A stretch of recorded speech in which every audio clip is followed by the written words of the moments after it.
கண்ணப்ப நாயனார் சிவபக்தர்களில் ஒருவராக திருநாவுக்கரசர், சுந்தரர் போன்ற 63 நாயன்மார்களில் முக்கியமானவர். அவர் தனது இறையன்பிற்காக தான் செய்யக்கூடிய உன்னத தியாகத்தைச் செய்ததால் சிவபக்தர்களின் வரலாற்றில் முக்கிய இடம் பெற்றுள்ளார்.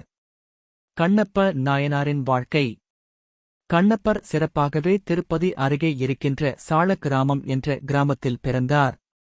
அவர் ஒரு வேடர் குடும்பத்தில் பிறந்ததால் வேட்டையாடுதல் அவருடைய முதன்மை தொழிலாக இருந்தது.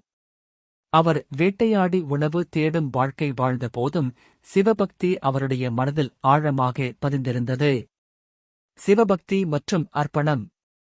ஒரு நாள் அவர் காளஹஸ்தி என்ற சிவன் கோயிலுக்கு வந்தார். அங்கு உள்ள சிவலிங்கத்தைக் கண்டு மிகுந்த பாசத்துடன் தனது வேட்டைக்கான இறைச்சியையும் தன் வாயால் கொண்டு வந்த தண்ணீரையும் கண்ணியற்ற உணர்வோடு இறைவனுக்கு அபிஷேகம் செய்தார். இது அங்கு வழிபாடு செய்யும் முக்கோடி தேவர்களை பெரிய அதிர்ச்சிக்கு உள்ளாக்கியது. தியாகத்தின் உச்சம். சிவலிங்கத்தின் கண்களில் இரத்தம் ஒழுகுவதை கண்ணப்பர் கவனித்தார். அவர் அதை குணப்படுத்த முயன்றபோது தனது ஒரு கண்ணை பறித்து சிவலிங்கத்தின் மீது வைத்தார். அதன் பிறகு இன்னொரு கண்ணில் இருந்து இரத்தம் வடிந்ததை பார்த்து அடுத்த கண்ணையும் அகற்றத் தயாரானார். அப்போது சிவபெருமான் அவருக்கு திருவாட்சியம் கொடுத்து, "நீ எனது மிகப்பெரிய பக்தன்" என்று பாராட்டினார். உடனே கண்ணப்பருக்கு முன்பிற்கு திருக்காட்சி கிடைத்து சிவபெருமான் அவரை திருவருளால் மீட்டார். மறைவாழ்வு மற்றும் புகழ். சிவபெருமான் தனது இறையன்பிற்கு அளவு கொடுத்து உயர்ந்த பக்தராக கண்ணப்பரை மகிழ்வுடன் ஏற்றுக்கொண்டார். அவர் இறைவனுடன் ஒன்றியதால் 63 நாயன்மார்கள் பட்டியலில் இடம்பெற்றார்.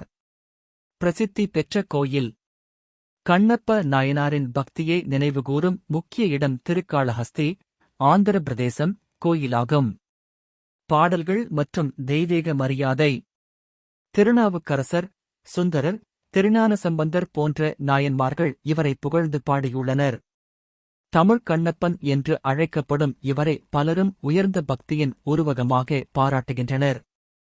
கண்ணப்ப நாயனார் சிவனுக்கு அர்ப்பணித்த அழுக்கற்ற அன்பும் தியாகமும் எல்லா பக்தர்களுக்கும் இன்றும் ஒரு உன்னத வழிகாட்டியாக விளங்குகிறது.